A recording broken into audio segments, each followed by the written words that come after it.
नमस्कार प्यारे बच्चों। आज हम समाजशास्त्र का छठा अध्याय पढ़ने जा रहे हैं। मैं डॉक्टर हंसा शर्मा।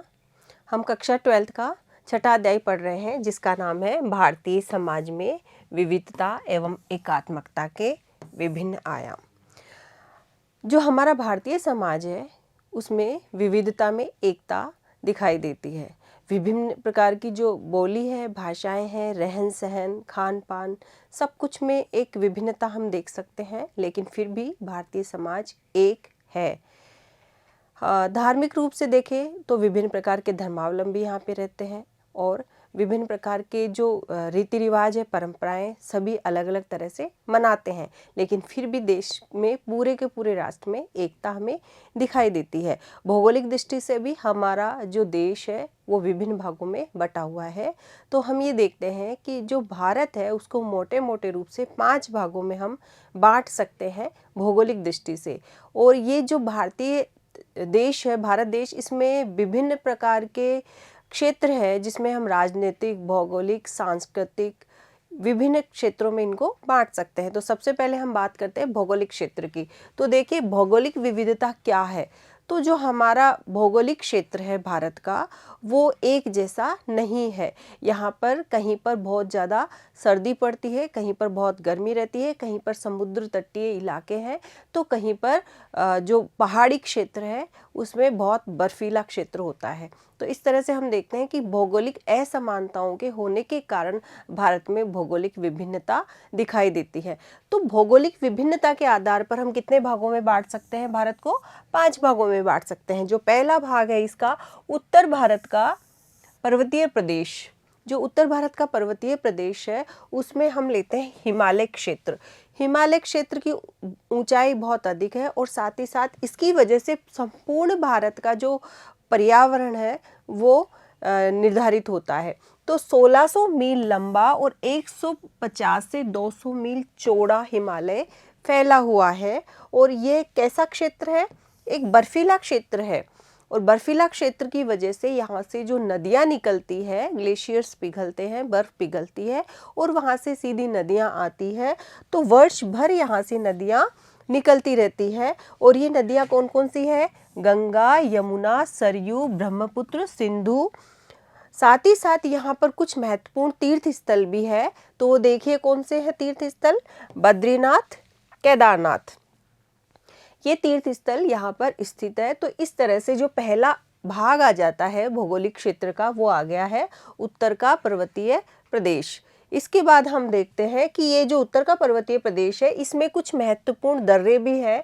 अल्मोड़ा, नैनीताल, कश्मीर, मसूरी, दार्जिलिंग, ये पर्यटन स्थल भी है और यहाँ महत्वपूर्ण दर्रे भी स्थित है। और ये जो पर्यटन स्थल है और इनके साथ में जो महत्वपूर्ण दर्रे लगे हुए हैं, यहीं से ही जो भारत का जो प्रवेश द्वार है वो इनको कहा जाता है।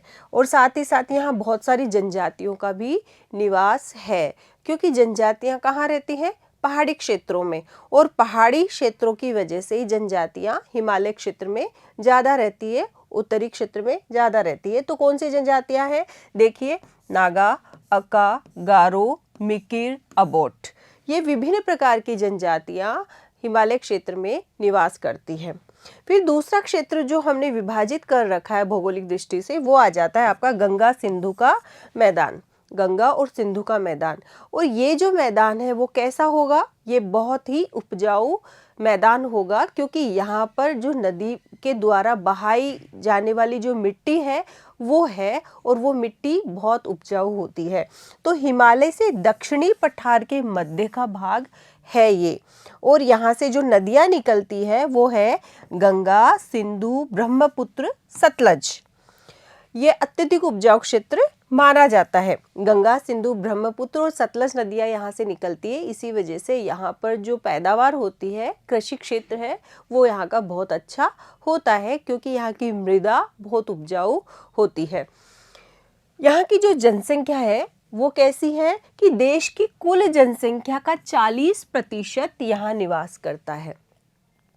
जो संपूर्ण देश की जनसंख्या है उस जनसंख्या का 40% इस जगह निवास करता है। तो यहाँ पर जनघनत्व अपने आप में बहुत ज़्यादा है, क्योंकि मैदानी क्षेत्र है, उपजाऊ क्षेत्र है, तो जनता के रहने के लिए सभी प्रकार की अनुकूल परिस्थितियाँ होने के कारण यहाँ का जनघनत्व सर्वाधिक है।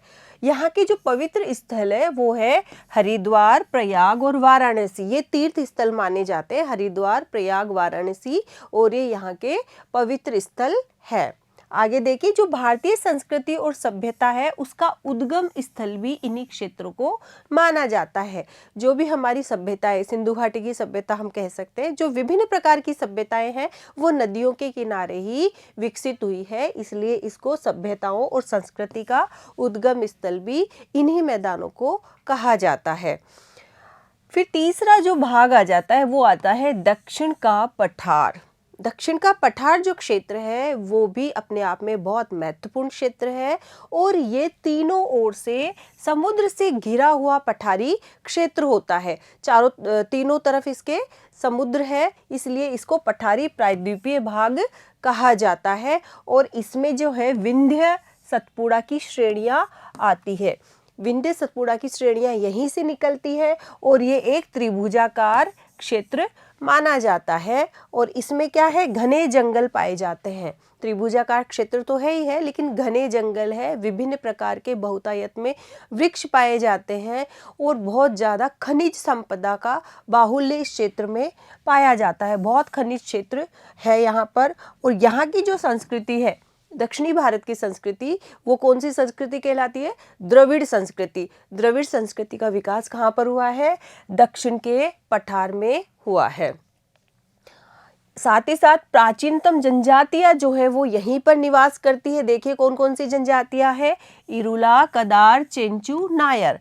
इरुला, कदार, चेंचू और नायर जनजातियां, साथ में कोटा और टोडा, ये जनजातियां यहीं पर दक्षिणी भारत में ही निवास करती हैं। और साथ ही साथ जो आपकी नायर जनजाति है वो कैसी जनजाति है? मात्र सत्तात्मक जनजाति है नायर।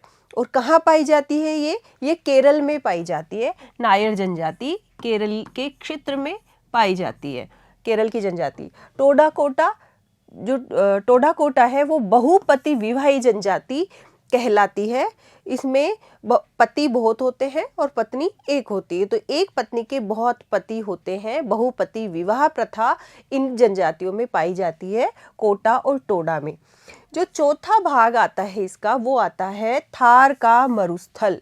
बहुत महत्वपूर्ण है ये थार का मरुस्थल। इसकी जो जनसंख्या है वो तो कम है, लेकिन यहाँ पर जो राजस्थान है वहाँ पे गंगा घाटी के पश्चिम में रेतीले शुष्क क्षेत्र को थार का मरुस्थल कहा जाता है। यहाँ पर रेतीला मरुस्थल होता है, आंधियाँ चलती है और वर्ष भर सूखा रहता है, बारिश बहुत कम होती है। जो सोमनाथ का मंदिर था उसको जब लूट करके मोहम्मद गजनबी वापस लौट रहा था अपनी सेना के साथ में, तो जो उसकी सेना थी वो थार के मरुस्थल से ही वापस लौट रही थी। इसकी वजह से हुआ ये कि जब थार के मरुस्थल से सेना लौटने लगी तो बहुत तेज आंधियां चलने लगी थी और पानी की कमी रही, और जो परिस्थितियां थी वो बड़ी कठोर रही, जिसकी वजह से लगभग अधिकांश जो उसकी सेना थी महमूद गजनवी की, वो यहीं पर ख़त्म हो गई थी, लुप्त हो गई थी, ऐसा माना जाता है। इसके बाद पांचवा जो भाग आ जाता है वो आ जाता है समुद्र तटीय मैदान। समुद्र तटीय मैदान जो समुद्र के आसपास के इलाके हैं भारत के, वो समुद्र तटीय मैदान हो जाते हैं। ये वाला इलाका भारत का, ये सारा का सारा यहाँ पे समुद्र है, तो ये समुद्र तटीय मैदान होगा।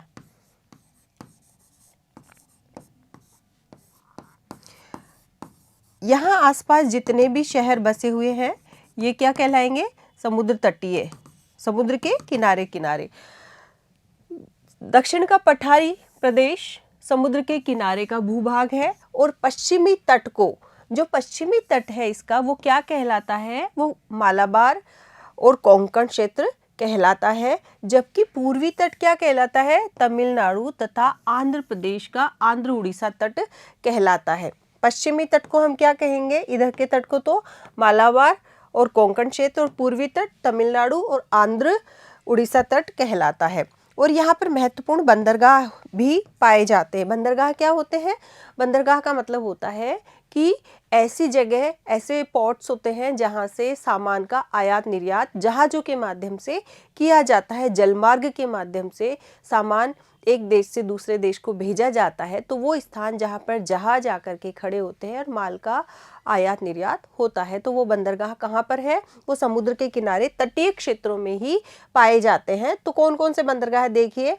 मुंबई, सूरत, कालीकट, कोच्चि, गोवा, विशाखापट्टनम, चेन्नई आदि जगह पे बंदरगाह बनाए हुए हैं। और तीर्थ स्थल है सोमेश्वर। सोमेश्वर का जो तीर्थ स्थल है वो भी यहीं पर स्थित है।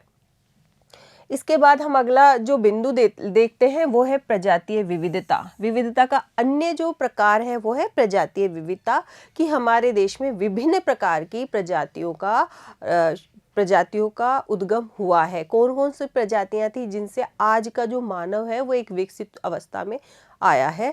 तो शुरुआत में देखिए निग्रिटो।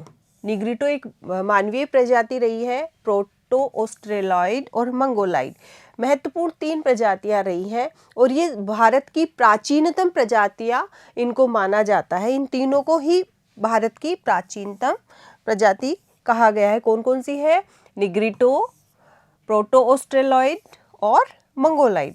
क्या विशेषता रही है इनकी? तो जो निग्रिटो है वो कहाँ है? अंडमान निकोबार द्वीप समूह में और ट्रावनकोर, कोचीन में ये प्रजाति पाई जाती थी।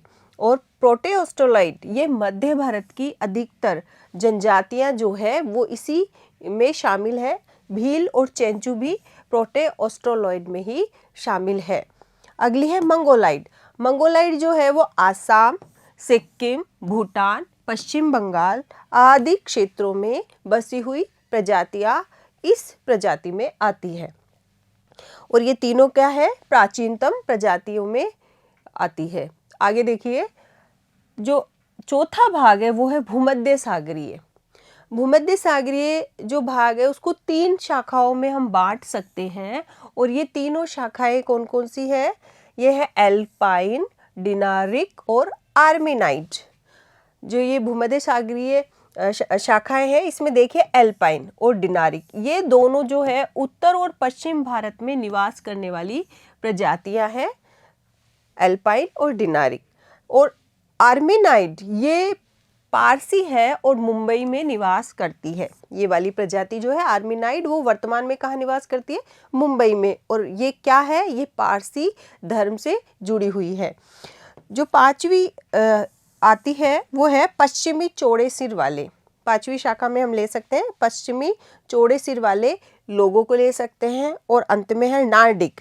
नार्डिक क्या है? ये इंडो आर्यन कहे जाते हैं और ये पंजाब, कश्मीर और राजस्थान आदि क्षेत्रों में बसी हुई प्रजाति है। कौन सी? नार्डिक।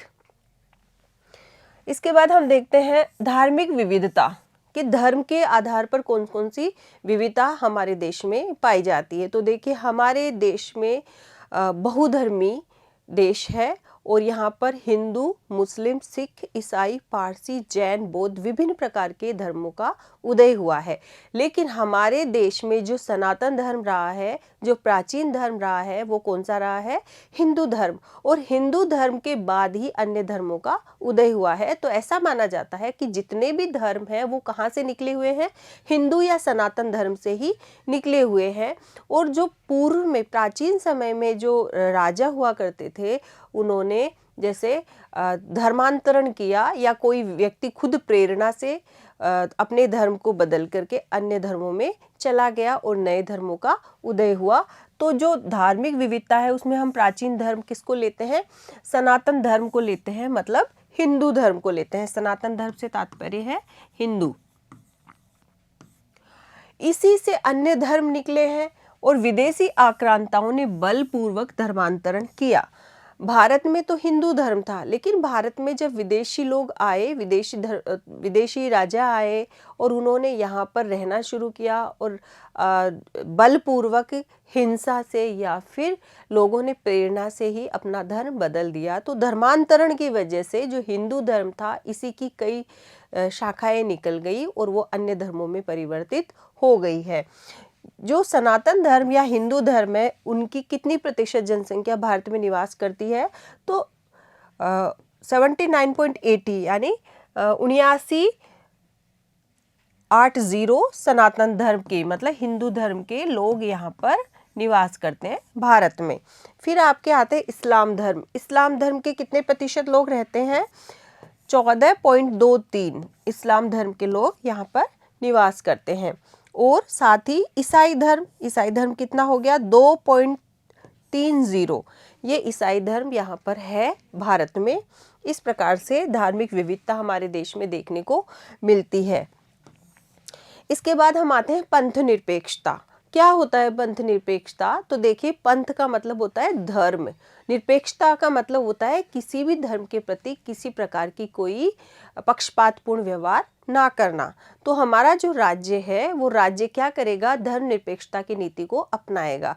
भारत की स्वतंत्रता के बाद से ही भारत ने क्या किया था? धर्म निरपेक्षता की नीति अपनाई थी और ये कहा था कि भारत का राज्य का अपना कोई धर्म नहीं होगा और साथ ही साथ सभी पंथों का, सभी धर्मों का समान रूप से सम्मान किया जाएगा, सभी धर्मों को बढ़ावा दिया जाएगा, किसी एक धर्म को महत्व नहीं दिया जाएगा, बल्कि राज्य की दृष्टि में सारे के सारे धर्म बराबर है। ऐसा कौन कहता है? पंथ निरपेक्षता का सिद्धांत कहता है। तो पंथ निरपेक्षता क्या है? भारत आज़ादी के बाद से ही पंथ निरपेक्ष बना है और कोई भी पंथ राजकीय पंथ घोषित नहीं किया गया है। ध्यान रखना इस बात को कि कोई भी जो पंथ होगा वो क्या नहीं होगा?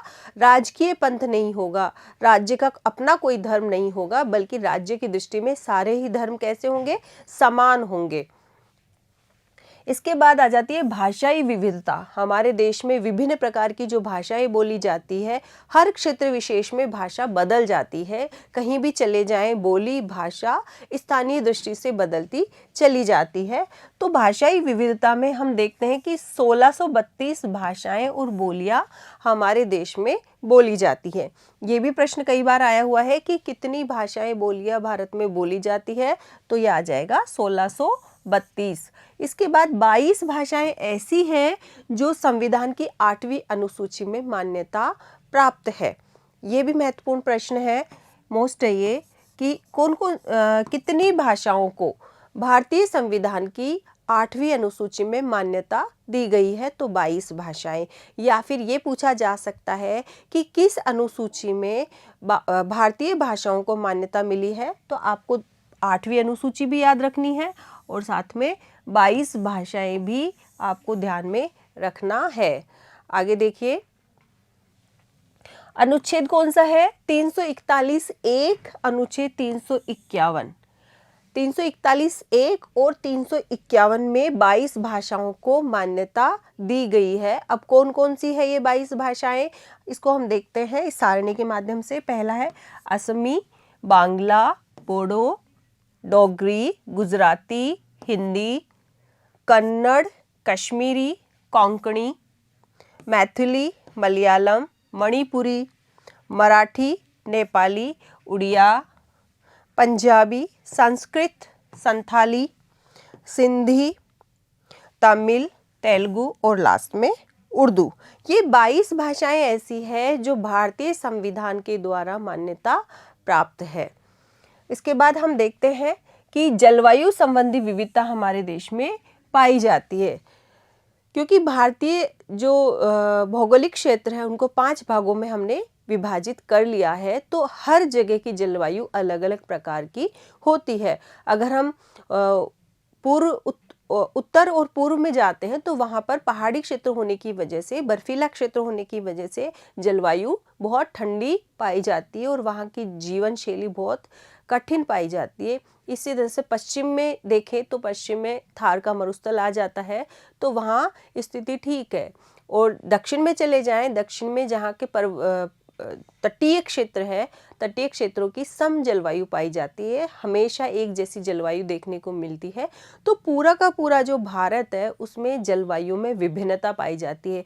कहीं पर वर्ष भर सर्दी पड़ती रहती है, कहीं पर वर्ष भर गर्मी सर्दी दोनों कड़ाके की पड़ती है, और कहीं पर इतनी वर्षा होती है कि बाढ़ भी आ जाती है, कहीं पर इतना सूखा पड़ जाता है कि वहाँ पर खाने के लिए फसल भी पैदा नहीं हो पाती है। और कहीं पर समान एक जैसा ही मौसम होता है। तो इस तरह से ये जलवायु की विभिन्नता लोगों की संस्कृति, लोगों की पहनावे, खान पान, रहन सहन सबको प्रभावित करती है। इस वजह से जो हमारी संस्कृति है वो विविधता में एकता वाली संस्कृति हो जाती है। फिर है जनांगीय विविधता। जनांगीय विविधता में भी बहुत सारे तत्व हम देख सकते हैं कि कौन कौन से ऐसे महत्वपूर्ण घटक है जिनकी वजह से हमारी जो जनांगीय है उसमें विभिन्नता पाई जाती है। तो इसमें देखिए जनघनत्व, जनघनत्व की दृष्टि से भारत में विभिन्नता पाई जाती है। हर क्षेत्र का जनघनत्व अलग अलग प्रकार का होता है।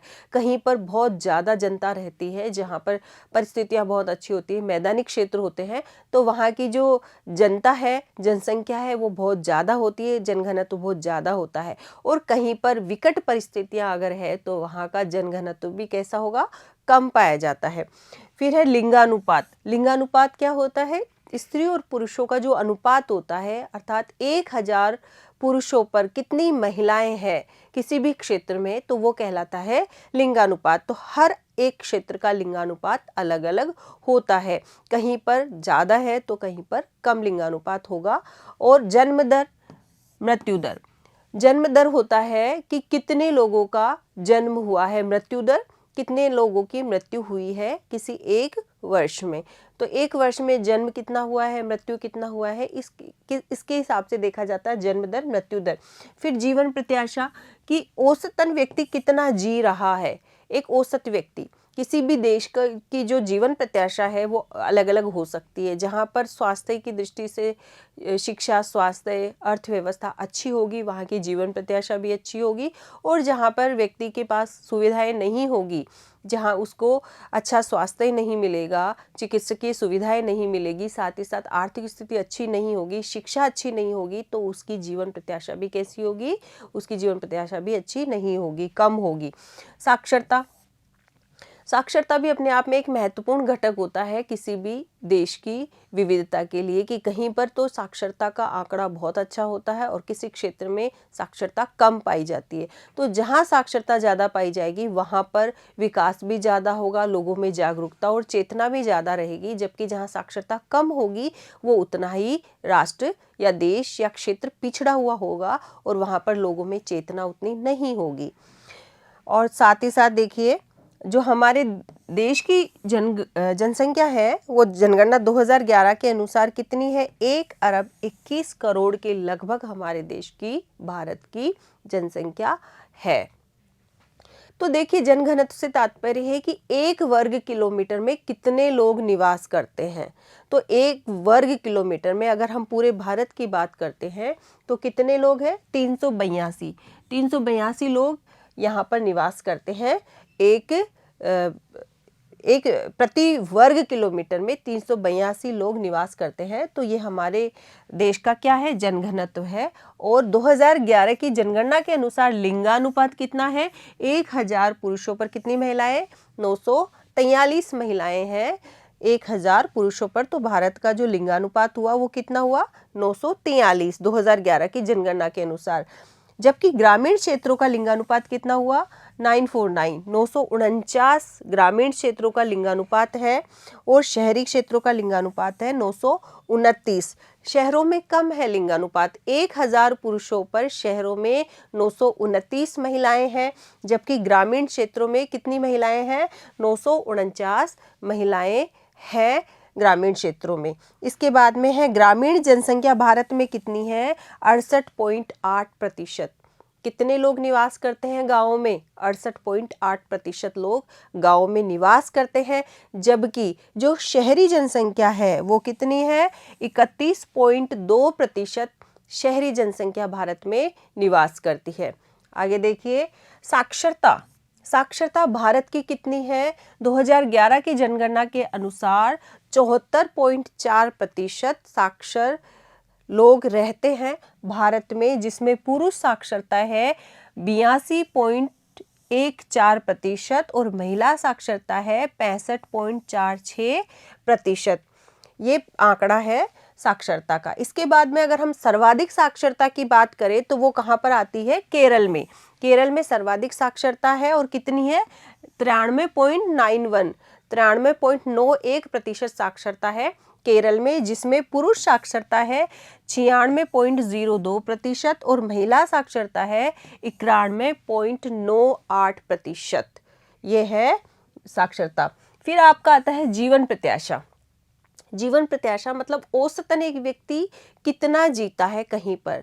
तो देखिए, जो संयुक्त राष्ट्र परिषद है, उन्होंने जीवन प्रत्याशा 71.4 2015 के अनुसार 71.4 निर्धारित की थी, जिसमें संयुक्त राष्ट्र द्वारा निर्धारित जीवन प्रत्याशा रही है। 2015 में भारत में औसतन जीवन प्रत्याशा रही 68.03%। ये भारत की रही, जो कि इससे काफ़ी मिलती जुलती है। 71.04% जीवन प्रत्याशा से मिलती जुलती है, ठीक आंकड़ा है ये। और पुरुषों में 66.09% जीवन प्रत्याशा रही, जबकि महिलाओं में 69.09% जीवन प्रत्याशा रही है। अर्थात महिलाओं की जीवन प्रत्याशा पुरुषों की अपेक्षा ज़्यादा अच्छी रही है, महिलाएं ज़्यादा जीती है। सांस्कृतिक विविधता। सांस्कृतिक विविधता में हम देखते हैं कि हमारी संस्कृति में कौन कौन सी विविधता पाई जाती है। हमारा खान पान, हमारा रहन सहन, हमारा पहनावा, हम कौन कौन से त्योहार मनाते हैं, कौन कौन से धर्मों की पूजा करते हैं, ये सभी हमारी संस्कृति को निर्धारित करने वाले महत्वपूर्ण कारक होते हैं। तो इसमें हम नृत्य की बात करते हैं कि नृत्य कौन कौन से हैं हमारी संस्कृति में। किसी भी संस्कृति का त्योहार, नृत्य, ये सब उसकी विविधता को प्रदर्शित करने वाले तत्व होते हैं। तो देखिए, जो पंजाब है, पंजाब में कौन सा नृत्य किया जाता है? भांगड़ा किया जाता है पंजाब में। राजस्थान में क्या किया जाता है? राजस्थान में घूमर किया जाता है। तो राजस्थान का प्रसिद्ध नृत्य कौन सा है? घूमर। वैसे ही गुजरात का प्रसिद्ध नृत्य क्या हुआ? गरबा है।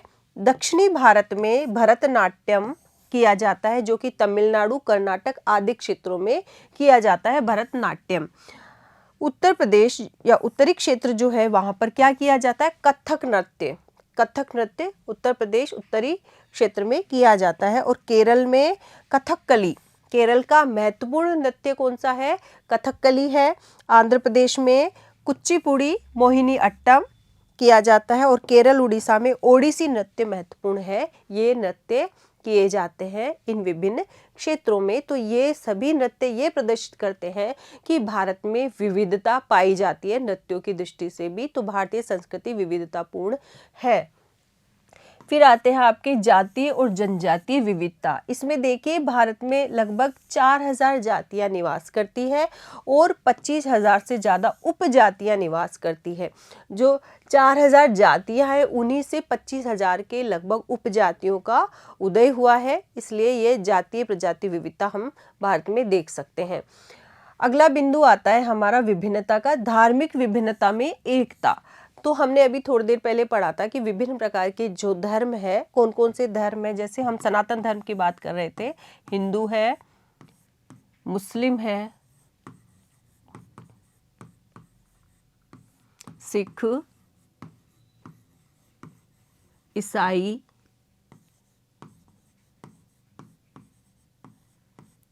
जैन,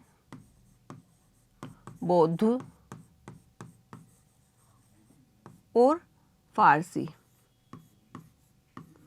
इस तरह से हमारे पास में 6 प्रकार के महत्वपूर्ण धर्म हैं। और इसी वजह से भारत को क्या कहा जाता है? विभिन्न प्रकार से धर्मावलंबियों का देश कहा जाता है। और सभी धर्मों का पूजा करने का तरीका अलग प्रकार का होता है और सभी धर्म सही शिक्षाएं, नैतिकता की शिक्षा ही देते हैं। तो ये कहलाता है धार्मिक विभिन्नता। फिर है सांस्कृतिक विभिन्नता में एकता। जैसा हमने अभी देखा है कि विभिन्न प्रकार के जो नृत्य किए जाते हैं, वैसे ही विभिन्न त्योहार मनाए जाते हैं। होली, दिवाली, दशहरा, हर जगह के अलग अलग त्योहार होते हैं, अलग अलग खान पान होता है। जैसी हमारी भौगोलिक परिस्थितियाँ होती है, हमारा खान पान भी वैसा ही होता है। अगर हम दक्षिणी भारत में चले जाएं तो वहाँ पर तटीय क्षेत्र है, तो तटीय क्षेत्रों में वहाँ मछली को पालन और चावल ज़्यादा खाया जाता है, मछली ज़्यादा खाई जाती है। इसी प्रकार से हम अगर पश्चिमी क्षेत्र में चले जाएं, राजस्थान मरुस्थल क्षेत्र में चले जाएं, तो वहाँ पर क्या होगा? वहाँ पर ज़्यादातर बाजरा, मक्का, ये सब खाए जाते हैं। अगर हम पूर्वोत्तर क्षेत्रों में चले जाएं तो वहाँ का अलग खान पान होगा, उत्तरी क्षेत्र का अलग खान पान होगा। तो इस तरह से हम देखते हैं हर क्षेत्र का खान पान, रहन सहन, पहनावा सब कुछ अलग है, वहाँ के त्योहार अलग है, रीति रिवाज अलग है, लेकिन फिर भी भारत क्या है, विभिन्नता में एकता वाला राष्ट्र है। तो ये कहलाता है सांस्कृतिक विभिन्नता में एकता।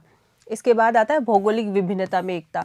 तो भौगोलिक दृष्टि से हमने 5 भागों में बांटा और उसकी विशेषताएं भी हमने देखी है, और साथ ही साथ हमने ये देखा है कि जो आदि शंकराचार्य हैं उन्होंने 4 मठ स्थापित किए हैं भौगोलिक दृष्टि को अंकित करने के लिए। तो कौन कौन से हैं देखिए, उत्तर में बद्रीनाथ स्थापित किया गया है, दक्षिण में रामेश्वरम स्थापित किया गया है, पूर्व में पुरी और पश्चिम में द्वारिका। साथ ही षड दर्शन और प्राचीन ग्रंथ भी हमें ये बताते हैं कि भारत में क्या है, भौगोलिक विभिन्नता में भी एकता हमें देखने को मिलती है। फिर आता है आपके राजनीतिक विभिन्नता में एकता। हमारी जो राजनीति है उसमें भी बहुत विभिन्नता हमें देखने को मिलती है, फिर भी भारत एक माना जाता है। तो कैसे है राजनीतिक विभिन्नता, इसमें देखिए जो पंचवर्षीय योजनाएं हैं, पूरे राष्ट्र के लिए पंचवर्षीय योजनाएं बनाई गई और राष्ट्र में लागू किया गया और सबका विकास, सबका हित ध्यान में रखा गया। तो पंचवर्षीय योजनाएं जो थी एक तरह से ये राजनीतिक विभिन्नता को स्पष्ट करती है। साथ ही एकात्मक या केंद्रीय सरकार जो हमारी है, हमारी सरकार एकात्मक सरकार है, केंद्रीय सरकार है, अधिकार हस्तांतरित होते हैं वो ऊपर केंद्रीय सरकार से स्थानीय सरकारों को प्राप्त होता है। तो एकात्मक सरकार या केंद्रीय सरकार भारत में देखने को मिलती है। साथ ही एक समान कानून भारत में पाया जाता है, सभी के लिए समान कानून है, किसी भी प्रकार का कानून के आधार पर भेदभाव व्यक्ति के साथ नहीं किया जा सकता है। एक संविधान भारत का है, एक ही संविधान है जो पूरे के पूरे देश पर क्या है, लागू किया गया है, और उसी संविधान के अनुसार भारत की शासन प्रणाली चलती है। विधि का शासन एक है, विधि सर्वोच्च होती है, सबके लिए ये मान्य होती है और सब विधि के समक्ष हर व्यक्ति समान होता है। तो विधि का शासन महत्वपूर्ण होता है। और पंथ निरपेक्षता, सभी धर्मों का समान महत्व है, राज्य का अपना कोई धर्म नहीं है, तो पंथ निरपेक्षता अपने आप में महत्वपूर्ण तत्व है। फिर है एक सेना और एक सरकार।